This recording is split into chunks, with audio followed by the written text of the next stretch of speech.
চাঁদ দেখতে পাবা, তখন তোমাদের জন্য করণীয় হচ্ছে, যে ব্যক্তি জিলহজ মাসের চাঁদ দেখার পরে ইচ্ছা করবে যে আমি কুরবানি দেব, কি দেব?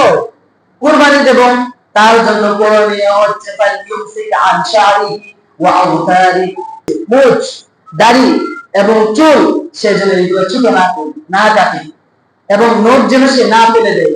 অর্থাৎ জিলহজ মাসের প্রথম দিন সে যে ব্যক্তি ইচ্ছা করবে যে আমি চাঁদ দেখেছি আমি কুরবানি দেব, সে যেন 10 দিনের ভিতরে চুল না কাটে, মোষ না কাটে, নখ না কাটে।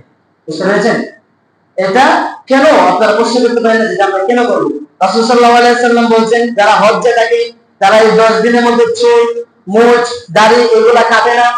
দেখেন আপনারা কুরবানি দেবেন, হজ্জে না গিয়ে আল্লাহ পাক রব্বুল আলামিন আপনাদেরকে হজ্জের একটি আমল করার সওয়াব দিয়ে দিবেন।